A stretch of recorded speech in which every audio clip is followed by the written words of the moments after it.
그 양원평이라고 하는 그 CEO가 요즘 유명해졌죠.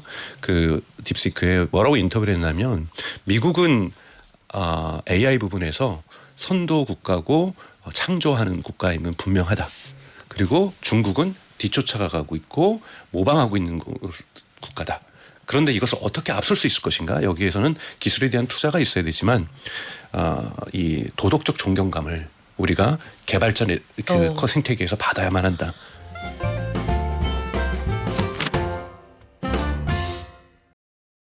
전 세계가 그야말로 중국발 가성비 좋은 인공지능 챗봇 딥시크의 한 방에 뒤흔들리고 있다. 이렇게 표현해도 뭐 과언이 아닐 것 같습니다.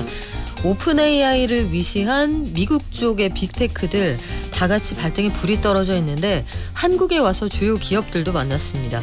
약간 주류에서 빠져있는 우리에게 이게 기회가 될지 그냥 돈만 쓰고 마는 건지 미디어 스피어 강정수 박사에게 속내를 한번 들어보겠습니다. 안녕하세요. 안녕하세요. 박사님, 제가 근본적으로 궁금한 게 뭐냐면 9450님도 같은 의견이신데 인공지능 챗봇을 사용하면 딥시크뿐 아니라 어느 챗봇이든 정보는 다 가져갈 거 아니에요. 네. 뭐 챗 GPT라고 안 가져가지는 않을 텐데 딥시크는 위험하고 미국 쪽의 인공지능은 안 위험하고 그런 건 맞아요?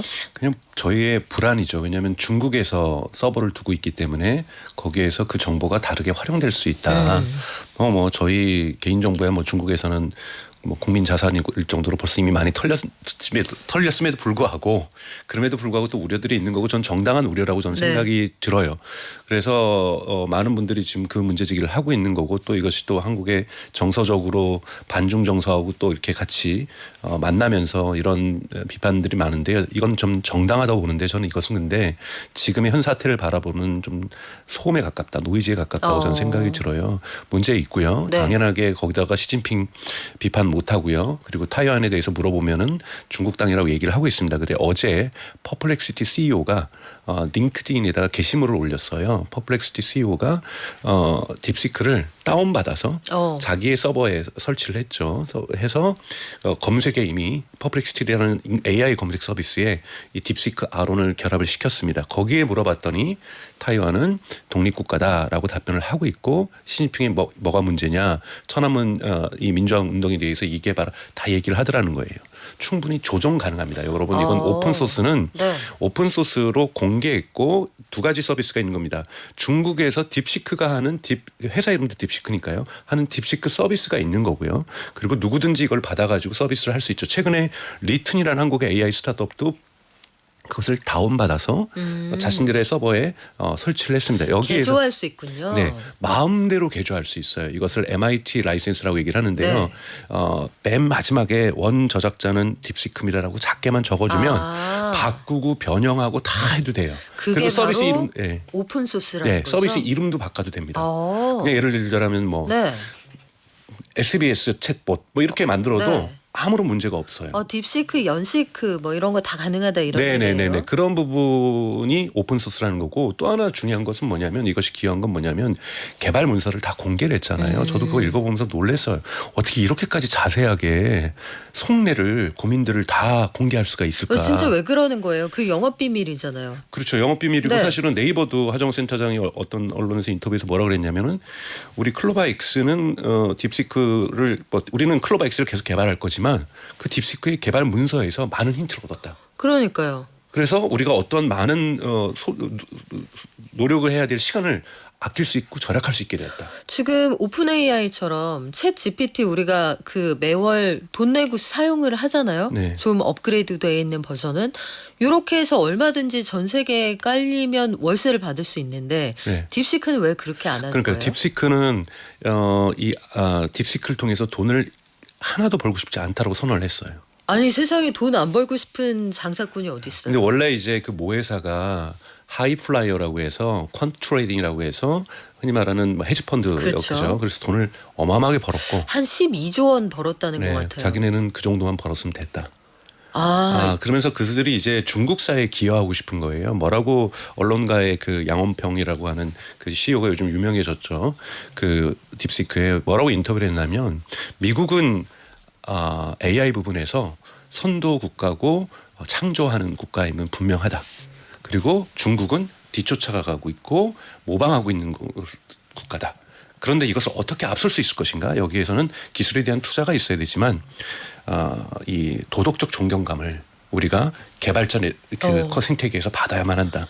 그때야만 우리가 진정 개발자들 사이에서 그리고 이 AI 경제에서 그리고 전 세계에서 우리가 도덕적인 존경심을 받을 때만이 우리는 선두로 나아갈 수 있다라고 얘기를 했어요. 야, 이거 완전히 발상의 전환인데요, 박사님. 네. 이 약간 래퍼들이 쇼미더머니에서 네. 다른 래퍼들이 리스펙한다 이런 평가를 받아야 우리가 클 수 있다 이 얘기잖아요. 그렇죠. 그러면서 근데 중요한 건 이건 또 뭐가 되냐면 대외적으로도 됐지만 그 직원들 같이 연구자들 뽑을 때도 그들에게 자긍심을 준 거예요.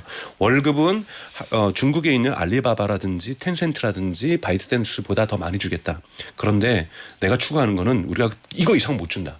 우리가 추구하는 것은 전 세계에서 도덕적 존경감을 받는 것이다. 그걸 위해서 우리 연구해보고 달려가 보자.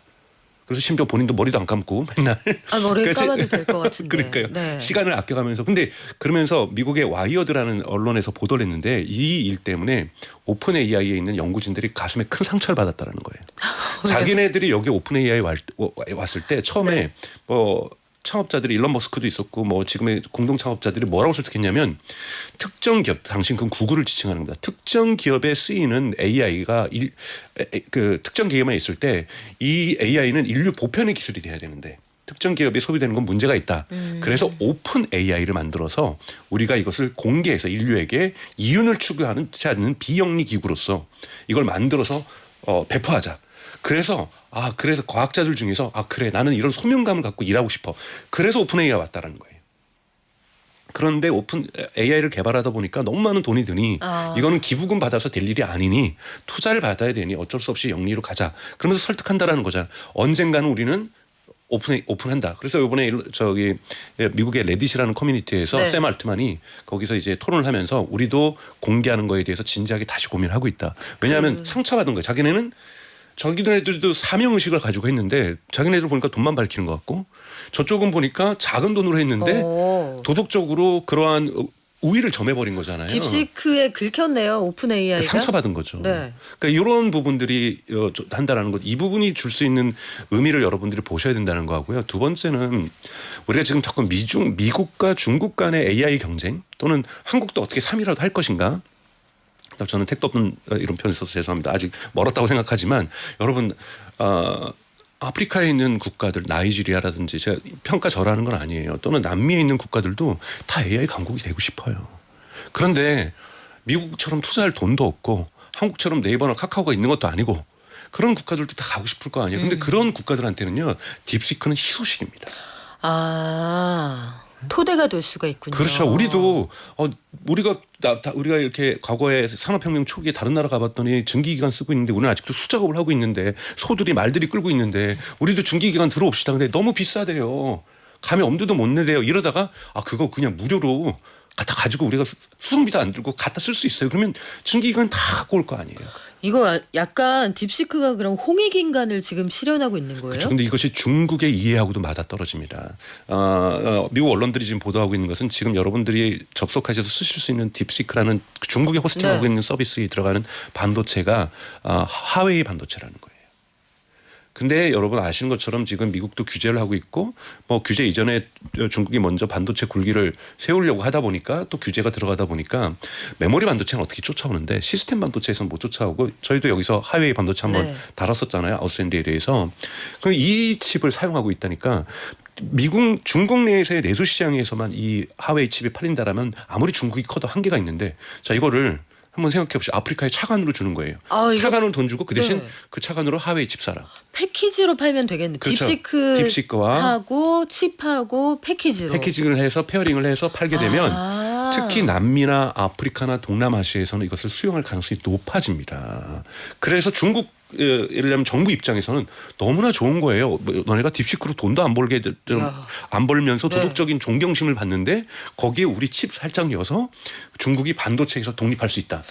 뭐 멋지고 돈도 벌고 중국이 혼자 다 하겠다는 구상인데. 근데 위험하죠. 네. 미국이 가만히 있지 않을 거죠. 자, 그래서 가만히 있지 않겠다는 것의 현상으로서 당장 나타나는 게 미국과 동맹국들이 순차적으로 딥시크 못 쓰게 하는 겁니다. 그렇죠. 우리나라의 경우에도 명시적으로 딥시크만 쓰지만 이건 아니지만 정부의 주요 기관들이 막기 시작했단 말이죠. 네, 미국도 마찬가지고요. 빅테크, 통신사부터 민간 기업도 막기 시작했고 이렇게 되면 돈이 많은 나라들이 보통 미국과 동맹국인 경우가 많잖아요. 네. 그러면 이 전 지구적인 남북 격차를 생각할 때 우리는 상대적으로 돈이 없는 나라에만 딥시크를 깔아보려고 해. 이거 가지고 장사가 돼요? 장사 될 수 있죠. 왜냐하면 예를 들자면은 10,000개를 하웨이가 만들어서 매년 팔다가 전 세계적으로 이것이 중국에선 차관 형식으로 갈 거거든요. 돈을 빌려주는데 물건으로 주겠죠. 근데 이것이 10,000개가 10만 개가 된다 그러면 우리가 보통 경제학에서 하는 규모의 경제가 나오는 거기 때문에 계속해서 R&D를 할 수 있는 돈들이 만들어지는 거고요. 중국 정부도 뭐 영원히 돈을 여기다 부어댈 수는 없는 거잖아요. 그러니까 하웨이가 경쟁력을 가질 수 있다는 것만으로도 중국의 AI를 발전시킬 수 있는 경제성이 나오기 시작하는 거죠. 그런 부분에서 미국 같은 경우에는 지금 미국과 중국 간의 갈등만이 아니라 미국을 중심으로 하는 동맹국 간에서의 AI 얼라이언스와 연합과 중국에서 제가 이걸 뭐 AI 실크로드라고도 얘기를 했지만 AI 중국의 연맹 간의 대립각들이 지정학적 갈등들이 앞으로 더욱더 첨예해질 수 있고 이런 맥락에서 샘 알트만의 한국 방문이라든지 일본 방문이라든지 아랍 국가들에 대한 방문들도 네. 여러 가지 계속해서 AI 동맹국을 확장하려고 하는 뭐 이것이 트럼프 행정부하고 어느 정도 교감이 있어서 진행됐는지는 모르겠지만 그러한 맥락 속에서도 이러한 움직임들은 해석할 수 있다라고 말할 수 있습니다. 그러면 이어서 그 네. 샘 알트만이 한국에 왔단 말이에요. 그리고 손정희 소프트뱅크 회장도 왔어요. 이게 트럼프 집무실에서 봤던 두 사람이 왔단 말이죠. 네. 오라클 창업자 말고. 네. 그분 말고 그 두 사람이 왔는데 갑자기 한국에 왜 이렇게 대접을 해주지? 갑자기 왜 왔지? 그리고 당장 우리하고 뭘 할 수 있지? 이런 것도 궁금한데 한국을 굳이 껴주려는 이유는 뭐예요? 돈 달라는 거죠. 너희들 지금 사내유보금 이런 거 많으니까 투자 좀 하렴 이거예요. 예를 들자면 여러분 뭐 보도를 보셨겠지만 스타게이트를 통해서 한국 돈으로 740조 뭐 5천억 달러를 투자를 하겠다는데 우리가 그 돈 어디서나 그 얘기 한참 했잖아요. 그렇잖아요. 네. 그 돈 사실 없습니다. 소프트뱅크도 사실은 위워크에서 망했고 그래서 그 돈이 없거든요. 그러기 위해서는 투자금들을 모아야 되는 거고 여러분은 제 스타게이트 여기서 한번 얘기했지만 저는 이것이 우리가 축구나 야구로 치면 2부 리가들이에요. 그들이 네. 1부 리가는 여러분 이미 마이크로소프트 올해만 850억 달러 투자하겠다고 얘기했고 구글 이번에 실적 발표하면서 750억 달러 2025년에 투자하겠다고 얘기했고 그다음에 메타 650억 달러 투자하겠다고 얘기를 했어요. 근데요 박사님 잠깐 궁금한 게 오픈 AI는 MS하고 한 팀이잖아요. 독립하고 싶은 겁니다. MS하고 아빠가 너무 간섭하니까 여기서 독립해서 나가 살고 싶은 거예요. 그렇죠. 중장기적으로는 독립을 하고 싶은 거고 MS에 너무 지금 기속되어 있는 거고 자기네들은 효율적인 칩을 가지고서 반도체를 가지고 뭔가를 해보고 싶은데 이미 MS에는 엔비디아 칩으로 다 설치가 돼 있는 거예요. 그럼 거기에만 해야 되는 거잖아요. 그래서 저희가 다뤘었잖아요. 과거에 그 오픈 AI가 반도체 시장에 들어가겠다. 그러니까 반도체에 대한 꿈들을 계속 꿔왔던 것이고 그렇죠. 꿈꿔왔던 것이고 그거를 실현하는 것을 구체화시켰던 것이 계속 좌절됐었는데 스타게이트라고 볼 수 있는 거고 스타게이트는 사실 오픈 AI를 위한 스타게이트라고 볼 수가 있습니다. 역시 센터는 샘 알트만이었군요. 네네. 그러면서 거기에 의료 전문 AI를 만들겠고 거기에 클라우드망을 만드는데 오라클이 그 클라우드망을 만드는 거고 거기에 지분을 손정희 소프트뱅크가 갖는 거고 거기에 암 반도체 칩이 설계가 들어갈 수 있는 거고 여기에 이제 유혹을 한 것이 여기에는 맞춤형 반도체가 들어갈 텐데 즉 엔비디아의 일반 범용 GPU가 들어가 있는 것이 마이크로소프트 애저라고 한다면 여기에 들어갈 맞춤형의 SK 하이닉스에서 만든 HBM을 좀 거기에 맞춰서 또 설계를 해달라. 그러면 우리 여기다가 SK 하이닉스의 반도체를 집어넣겠다. 이런 협력에 대한 논의는 저는 가장 유일한 이번에 샘 알트만의 한국 방문에서 그게 유의미한 메시지였다고 봐요. 삼성전자 입장에서 도대체 무슨 돈이 넘쳐나서 거기다가 데이터 센터에다가 투자를 한다고 하면 돈을 뭐 한국 돈으로 1조 그 돈도 아니잖아요. 740조에서 못해도 7조는 해야 될 거 아니에요. 7조도 해도 큰 돈이 아닌데 그럼 7조에서 뭘 얻을 수 있을까요? 데이터 센터에 지분을 갖고 네. 있어서 서버에 우리 지분 몇 프로가 돌아가고 있어. 뭐 1% 넣어서. 네. 제가 보기엔 얻을 수 있는 건 없고요. 아마 그렇게 하면은 삼성 주가는 더 내려갈 거예요. 의미 없는 투자라고 볼 수가 있죠. 오히려 R&D를 잘해서 HBM 설계 제대로 해서 빨리 HBM을 성사시키는 것이 삼성전자한테 저는 가장 중요하다고 보고요. 그다음에 카카오 같은 경우는 여러분 보셔야 될 것이 카카오는 자기 모델 만들다가 포기했어요. 그래서 우리는 독자적으로 네이버처럼 클로바엑스 만들려다가 접었거든요. 못하겠다 힘들어서. 그러고 나서 라마 그러니까 메타의 라마가 오픈 소스입니다. 근데 이 오픈 소스의 문제점 뭐냐면 메타 거는 기술 문서가 공개가 안 됐어요. 그러니까 이걸 뜯어보면 이걸 적용하려면 그래도 레시피를 줘야 나도 이렇게 저렇게 만들어 볼 변형을 텐데. 못 시키는 거예요. 변형을 시키려면 엄청나게 시간이 들어가는 거 지금 1년 내내 변형시킨다고 붙잡고 있었던 거예요. 안 됐군요. 근데 안 됐고 이거 뭐 되더라도 조금 힘들 것 같고 앞으로 버전업 되면 또 들어가 또 이만큼 시간 들여야 되는데 오픈AI가 그냥 우리 거 돈 내고 써. 왜냐하면 카카오도 위기의식을 느꼈던 것이 유사한 예를 들면 리튼이라든지 한국의 AI 스타트업들이 저렴한 비용으로 공세적으로 나올 가능성이 높거든요. 그럼 그걸 막기 위해서라도 빨리 이제 행동을 취해야 된다는 거. 카카오 사실 네. 여러분 아시겠지만 의미 있는 AI 발표만 있었지 한 번도 안 하고 있잖아요. 그리고 최근 2년 동안 기술적 혁신이란 걸 딱히 보여준 게 그렇죠. 없어요. 네. 그러다 보니까 그러니까 이 열쇠에 몰린 거고 뭔가를 해야 되겠고 그러니까 오픈AI랑 손잡고 차라리 이제부터 달리기라도 하자. 그래서 달리는 거고 네이버의 이해진 의장도 이거 진짜 긴장감 더 가져야 되겠다. 뭔가 AI 경제 관련된 경쟁이 치열해지겠다. 그럼 내가 지휘를 해야 되겠으니 경영일선에 복귀하겠다. 그래서 이사장 이사의 의장직으로 복귀를 하는 이런 식의 지금 반응들이 뭔가 이 딥시크 자체도 중요하지만 딥시크 이 꿈틀거림. 경제의 가속도가 저는 붙고 있다라는 거고요. 우리가 탈수로 치면 탈수 1단계에서 탈수 3단계로 지금 엄청나게 빠른 속도로 변화들이 지금 진행되고 있다. 이렇게 이해할 수 있습니다. 아, 그렇군요. 지금 굉장히 변화가 뜨거운 그런 상황인데 생각해보니까 그래요, 박사님. 뭔가 기존에 없던 서비스가 태동할 때는 이것저것 막 나오다가 나중에 시장의 최강자로 좁혀지잖아요. 네. 생각해보면 카톡이 처음 나왔을 때도 이것만 있는 게 아니었어요. 그렇죠. 여러 개 있었죠. 통신사들이 연합해서 만든 것도 있었고 다음에서 만든 것도 있어. 다음 것도 있었고 비슷한 톡 서비스 되게 많았는데 저도 이것도 깔고 저것도 깔고 다 쓰다가 결국은 사람들이 제일 많은 데에서 이게 사용을 하게 됐단 말이죠. 그러면 딥시크하고 챗 GPT가 계속 간다고 치고 딥시크만 있는 게 아니라 중국의 불펜에는 뭐 키미도 있고 네. 굉장히 있고. 많은 모델들이 있단 말이에요. 그럼 중국에서도 그 자체 내에서 서로 경쟁도 굉장히 치열해지지 않을까요? 그렇죠. 근데 이제 거기에는 가장 힘이 있는 건요. 소비자하고의 접점이 있는 곳이에요. 소비자의 접점에 있어서 카카오톡이 힘이 있는 것은 뭐냐면 오픈AI를 빨리 쓰면은 그 수많은 대한민국의 그 소비자들의 정말 다 쓰잖아요. 국민톡이잖아요. 그렇죠. 여기서 갑자기 AI 서비스를 만나게 될 수가 있으니까 힘이 셉니다. 딥시크는 저는 성장하기 어려운 것은 본인들도 잘 아는 거예요. 저기는 연구 조직으로 남으려고 하는 이유는 언제 알리바바를 이기며 언제 바이두를 이기며 언제 이러한 소셜 미디어 서비스들 중국에 네. 있는 이런 서비스들의 AI를 자기네가 갖다 붙일 수가 없잖아요. 그러니까 오픈소스로 풀고 자기네들은 연구에 집중하면서 그냥 자존심을 세우는 쪽으로 지금 집중을 하고 있는 거고요. 그래서 중국 같은 경우에는 아마 중국에 있는 바이두라든지 알리바바가 아마 계속해서 경쟁을 이끌어 나갈 거라고 보고 있는 거고요. 미국 같은 경우에는 오픈AI가 마이크로소프트의 도움을 받고 있어 브랜드 가치에서는 이미 사용자가 대단히 많죠. 근데 오픈AI에서 유료 결제자가 1,500만 명이에요. 물론 이것도 과거 500만 명에 비해서 3배 증가했지만 네. 얼마 얼마 되지 않아요. 다만 무료 가입자까지만 해도 3억 명이 있는 거죠.